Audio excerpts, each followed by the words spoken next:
Today I'm going to be coming to you guys with another auction run through, but this one is going to be a little bit different. Instead of doing regular auctions, we're also going to be checking out an online auction that I am starting to love more recently called ACV auctions. So make sure you stick through the whole video if you're someone that's going to be going to dealer auctions yourself as well. All right guys, let's get to it.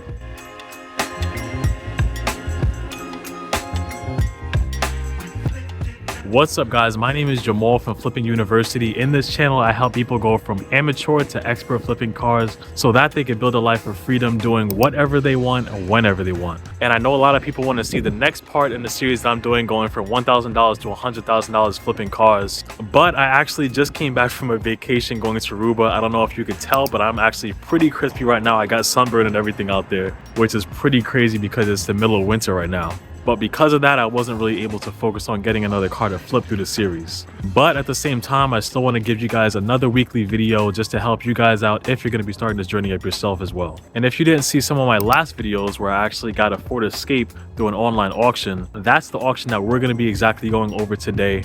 It's a little bit different than actually going to the auctions in person, but personally, I actually like it a little bit better, and I'm going to show you exactly why through this whole video. And again, as just a thank you for clicking onto the video and just enjoying my content, I want to give you guys something for free, and that's just going to be a free checklist that I put together going over the 10 simple steps to make sure that you're buying a good car deal every single time. You can just download this onto your phone so that you can just bring it with you with every car you're going to check out. Just go into the link in the description to get access to it. But let's get inside so that we can actually get into the whole thing. Now this is what the homepage of ACV auctions actually looks like. Just like you have with things like Facebook Marketplace and all that, there's going to be filters that you could actually make where you could actually have certain models that you could look for, certain price ranges, years, the distance that you're actually looking around. But the core thing here is that it's kind of like when you're actually going to an auction itself, where the bid is going to be starting off at a lower amount and then it's going to keep increasing as people actually put in bids for the cars.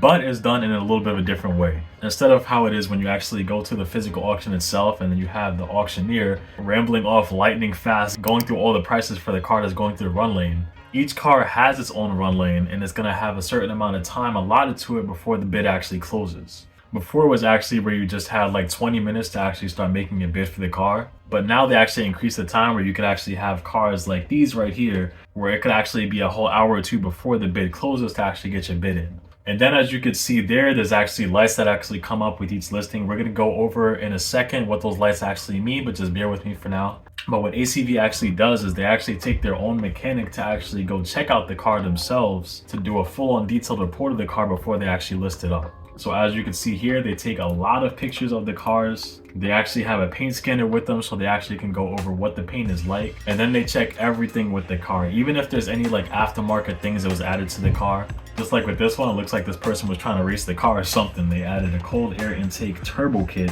methanol injection blow-off valve. They check all the lights that's actually with the car. So let's say with this one, it has the airbag light on, it has the TPMS light, and then the check engine lights as well. As you can see with this one, there's a pretty decent amount of codes that's actually coming up along with the check engine light. And then on top of that, which is actually really big to me, because again, if you guys watched any of my other videos, you know I like to do this test myself, but it's just checking to see if the readiness monitors have been complete.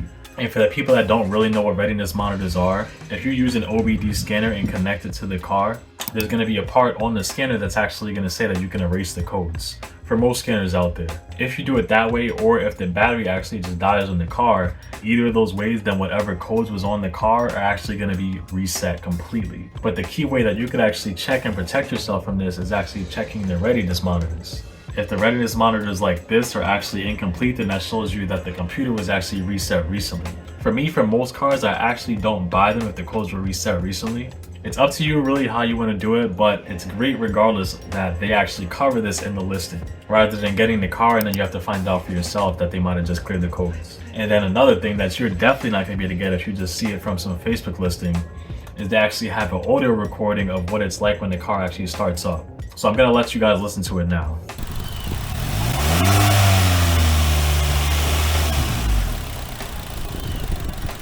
And honestly, that's really key, because just checking the codes and stuff like that is nice, but let's say if the car has like a weird knocking in the engine or something like that, it's going to be really good to know with the audio recording as well.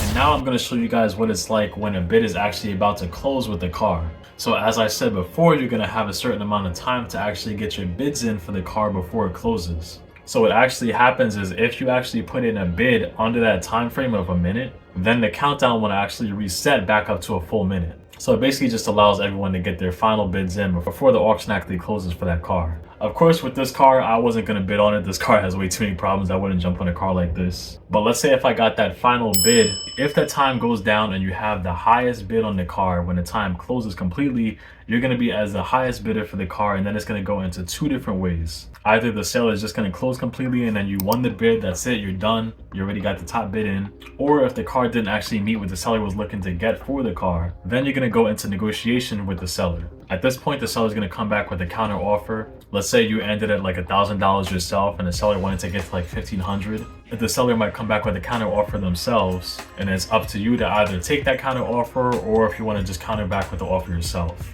I will say too, you have to make sure that you actually put in your counter offers quickly, because if hours go by and you don't put a counter offer in, the auction will close and then you'll be kicked out of the auction and the car will end up having to go through again.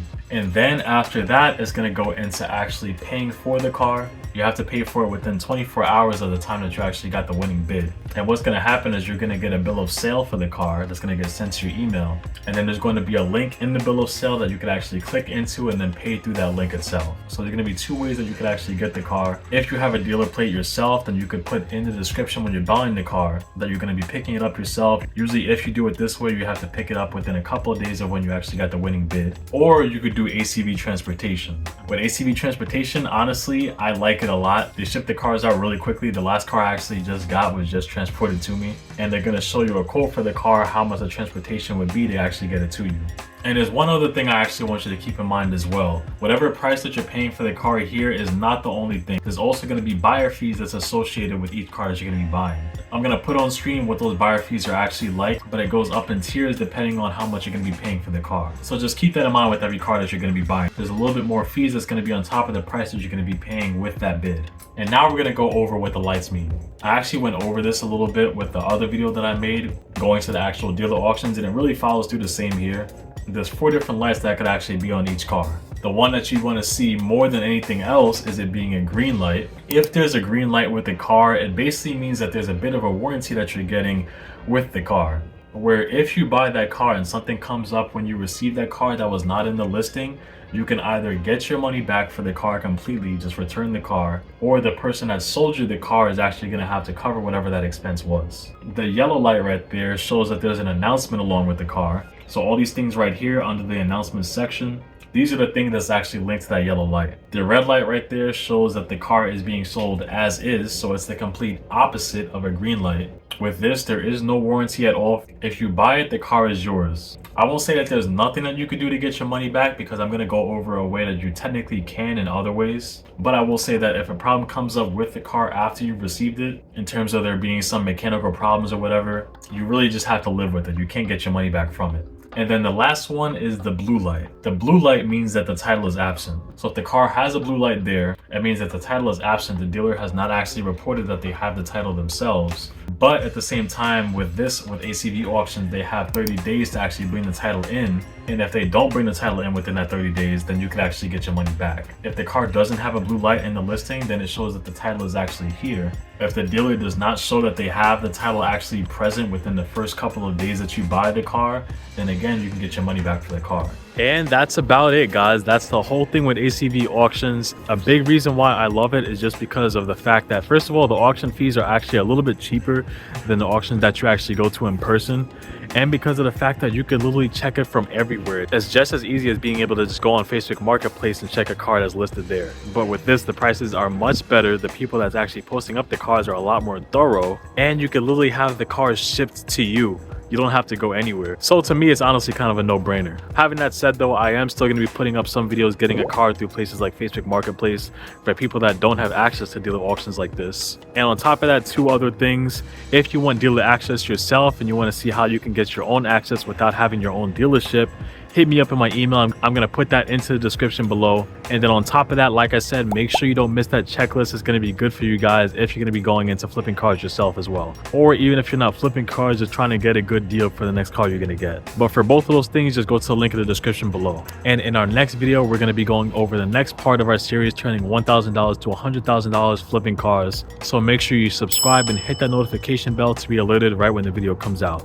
All right, guys, till next time, peace.